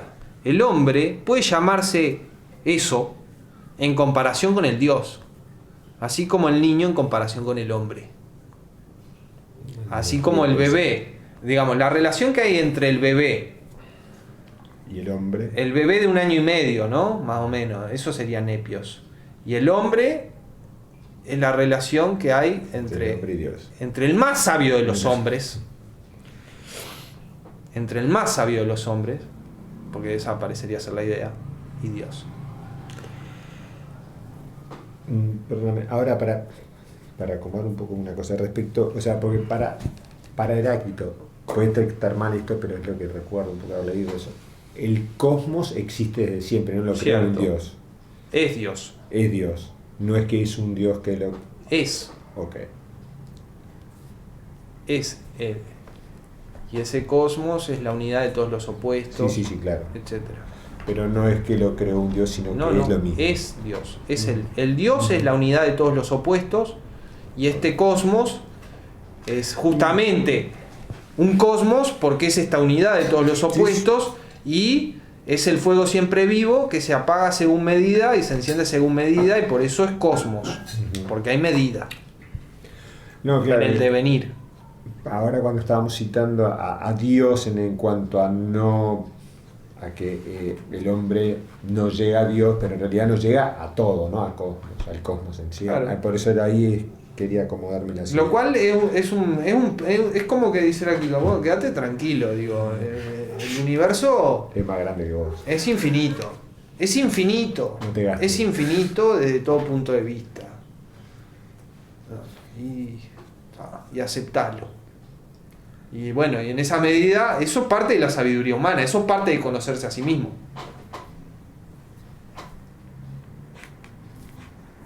O sea, conocerse a sí mismo es llegar a esa forma de sabiduría que bueno, está muy por debajo de la del Dios, pero es una forma de sabiduría porque se distancia del pensamiento de Hoipolo y que vive en la fantasía y que no comprende pero nada de nada. El sabio llega a ver lo que no comprende, por así decirlo. Es como si, por ejemplo, tuviéramos una cosa que gira a mucha velocidad y no vemos la forma que tiene, pero bueno, vemos que gira. El Dios ve la forma, ¿ve? Nosotros tenemos limitaciones. Y acá aparece uno de los aforismos que para mí es más enigmático, y es el siguiente. Para Dios, todas las cosas son hermosas, buenas y justas. Pero los hombres, y acá parecería referirse a Hoipolo y a los sabios también, han supuesto que unas son justas e injustas otras. Entonces, ¿cómo puede ser esto? ¿Cómo Heráclito puede haber dicho esto? O sea, para la perspectiva divina no hay oposición, nos viene a decir Heráclito. No hay oposición. La oposición es una suposición de los hombres. Es una fantasía de los hombres. Con lo cual, bueno, Heráclito nos deja boquiabiertos, ¿verdad? Y le habilita cosas, ¿no? Con lo cual, de nuevo, filósofo de la contradicción. Filósofo de la contradicción. Y esto queda como un problema abierto. Yo no tengo la solución. Lo único que puedo hacer es llamar la atención sobre las tensiones que esto introduce en el pensamiento de Heráclito. Porque para Dios las cosas se manifiestan como son. Entonces, nos dice Heráclito, para Dios las cosas son buenas, justas y hermosas, y no a la vez también malas, injustas y feas. No, son de una sola manera. Pero los hombres han supuesto que son de las dos maneras a la vez. Entonces parecería que la oposición no existe en la realidad, que es lo que contempla el Dios, y solo existe en la apariencia que se da a los hombres. Bueno, está bien, pero está como serruchando la rama sobre la que está sentado. Que no entiendo. ¿Por qué? Porque su física hace de la oposición lo central para explicar el ser, la continuidad del ser, la dirección del ser, la finalidad del ser, el valor del ser, etc. Y luego parece que desde la perspectiva divina no hay oposición. Pero por eso está diciendo que no llegamos a comprenderlo, ¿no? Nada. Entonces entiendo que eso es una afirmación que está diciendo, mirá, tan poco comprendés que para Dios es de una manera, aunque vos lo veas que parece injusto. Sin embargo, en el plan infinito, por decirlo de alguna manera, hay cosas hermosas igual. No, lo que pasa es que Heráclito dice, en el plano infinito se da la oposición. En el plan infinito. En el plano infinito se da la oposición, y es oposición el ser. El ser es oposición. Así se da el ser, se da como oposición, como contradicción.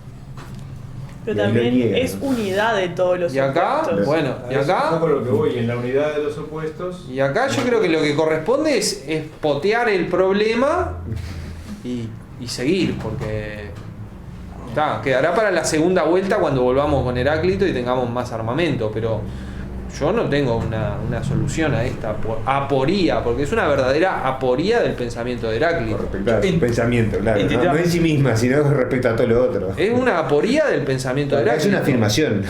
Claro. Claro, Pero plantea esta afirmación, plantea una aporía en el Claro, pensamiento de respecto a Heráclito, plantea una inconsistencia. Y bueno, capaz que refuerza aquello de que es un filósofo de la contradicción. Capaz que la salida es por ahí.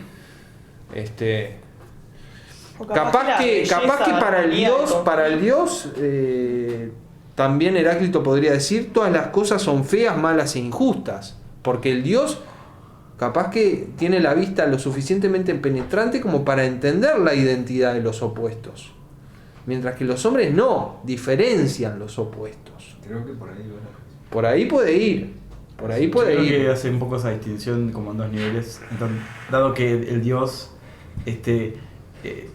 por ahí lo que los hombres llaman justo e injusto, para esa relación de oposición para el Dios es justa y es hermosa y Sí. Como lo armónico de eso. o sea, claro, esa disonancia entre las cosas, eso es lo hermoso, eso es lo justo. Estamos de acuerdo que eso es tanto Heráclito. Estamos de acuerdo que eso es claro, Heráclito. y los hombres, En su incomprensión. en esa incomprensión no pueden lograr entender la unidad del universo. Distinguen entre una como justas y las otras injustas y no puede encontrar cómo es el punto Sí. en el cual ambas... Claro, de nuevo, no comprenden cómo lo divergente converge consigo mismo. Claro.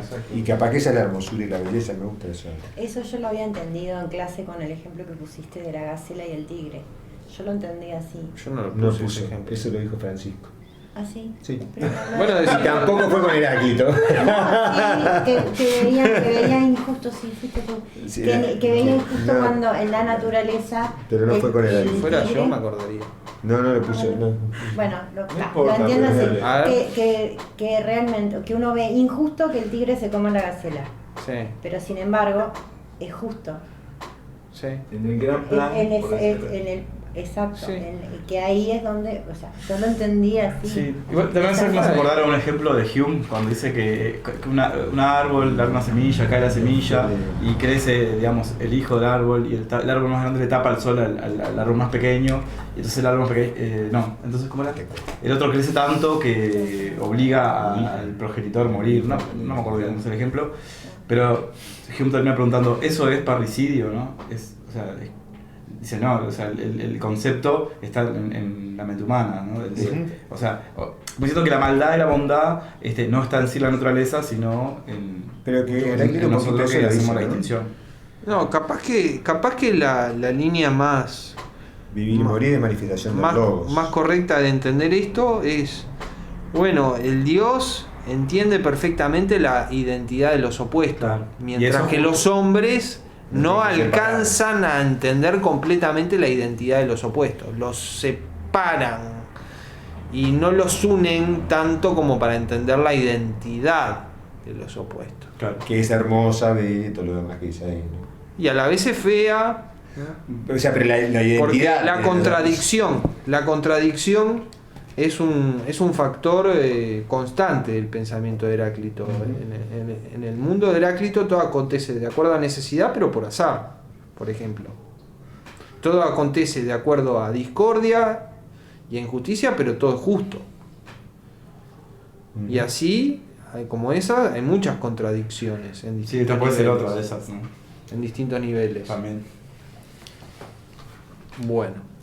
Capaz que lo que es impropio, digamos, tratar de encontrar una línea continua en el mismo pensamiento sabiendo que es un pensador de la contradicción. Capaz que lo que estamos haciendo es como querer forzar, decir, ¿no? Para que nos quede, digamos, el camino lo más alivianado. Bueno, y el fragmento 32. Lo único sabio, lo uno, ¿no? Lo uno, con mayúscula. El todo. Es lo único sabio. No quiere ser llamado con el nombre Zeus. Sobre este pasaje ya habíamos pasado, pero lo traigo de nuevo porque viene a cuento del contraste entre la sabiduría humana, la sabiduría divina y la ignorancia de Hoipoloi. En sentido estricto hay una sola cosa sabia, y eso es lo uno, el todo, que está vivo. Y que le ponen de nombre. Y que, o sea, y que es el fuego siempre vivo, y que quiere y no quiere ser llamado Zeus porque se asemeja a Zeus, pero también se diferencia de Zeus, porque para empezar no es antropomórfico.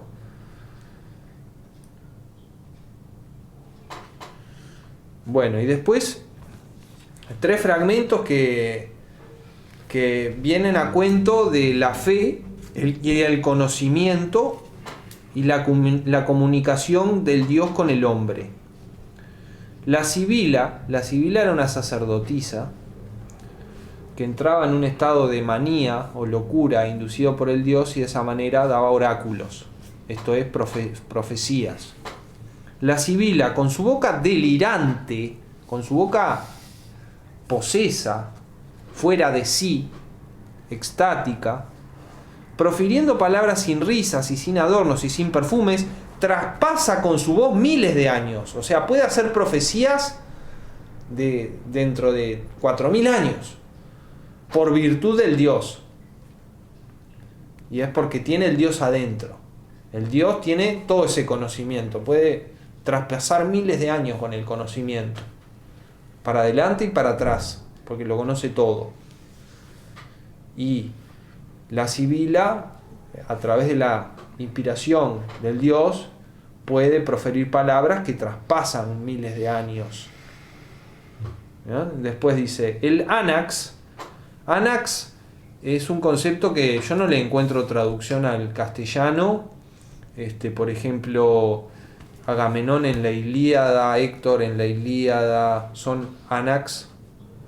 Viene a ser como un Anax, viene a ser uno que manda, uno que tiene poder sobre otros, etc. El Anax se lo traduce como señor y se le pone señor con mayúscula, pero me parece que no, que está desvirtuada esa traducción. Mejor conservar la palabra griega, el Anax, y pensar que bueno, un Anax es un jefe, un caudillo, alguien que tiene hegemonía sobre otros, etc., cuyo oráculo está en Delfos, o sea, Apolo, y de nuevo aparece Apolo. No dice ni oculta, o sea, no es explícito ni es tampoco que oculta, sino que da signos. Así se manifiesta, dando signos. Y el problema es interpretarlo. ¿Ah?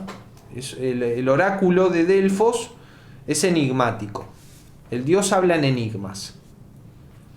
Da signos. No dice ni oculta. Hace las dos cosas a la vez, por así decirlo. Dice ocultando.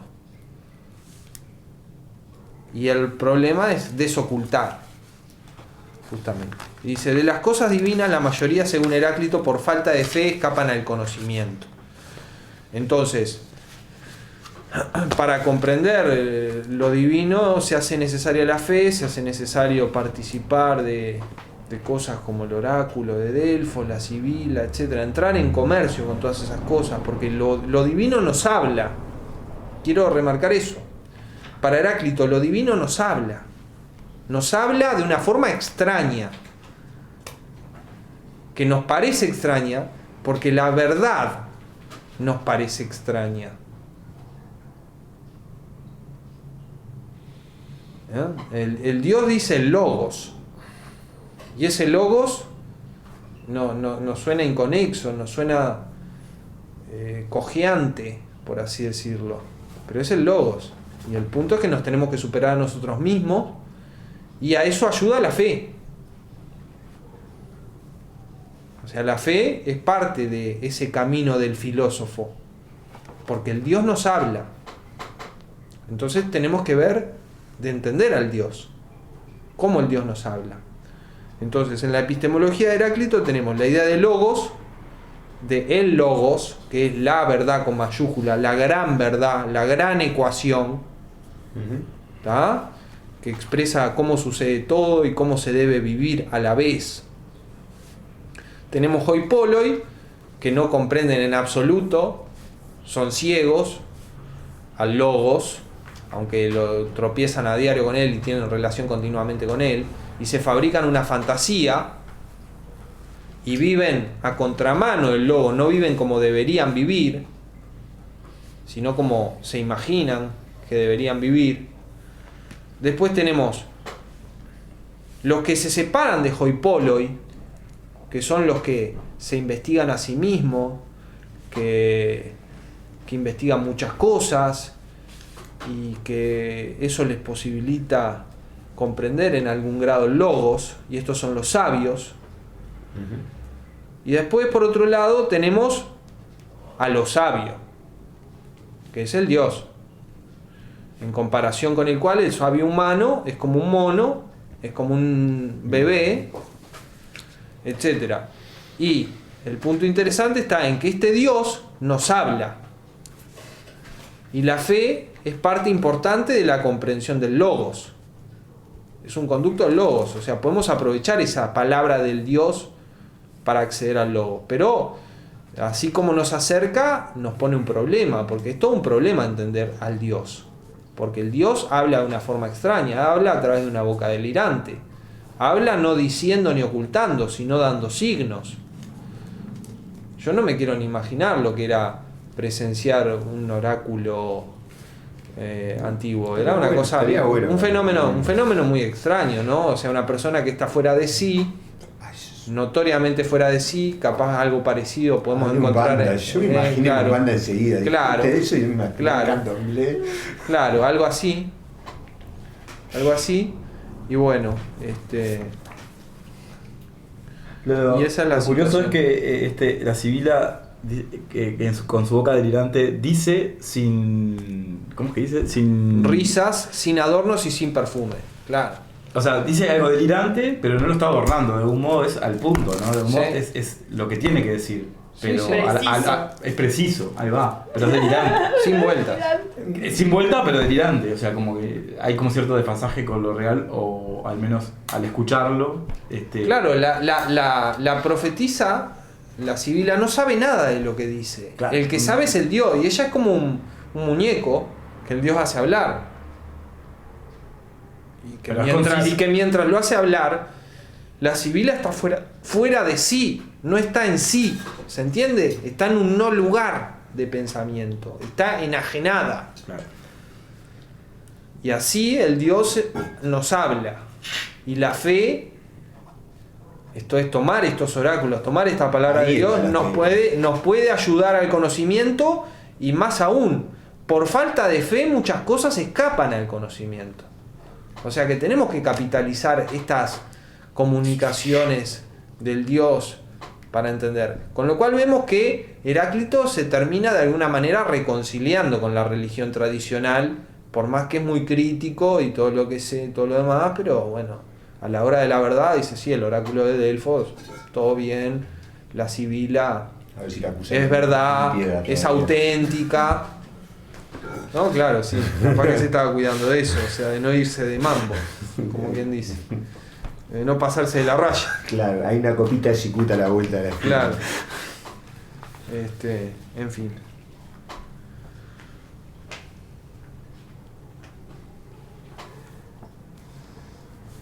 Igual creo que los oráculos hablaban así por conveniencia, porque si eran muy claros se iba a notar que le erraban.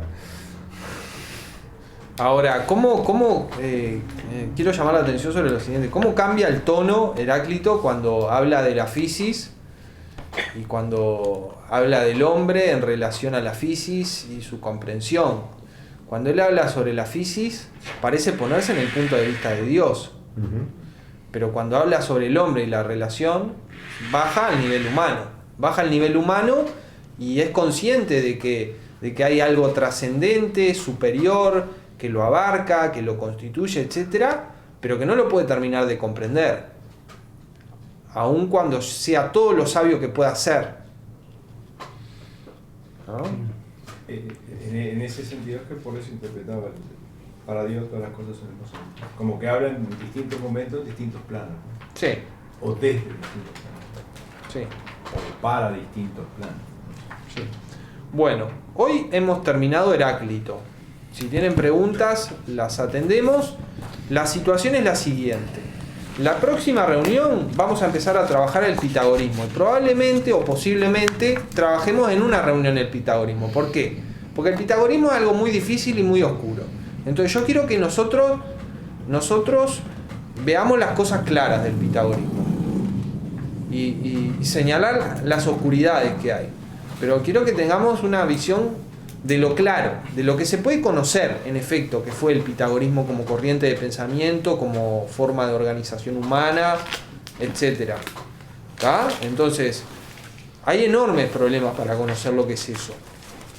Yo me tengo que poner a reestudiar, entonces no sé si llego para dentro de 15 días.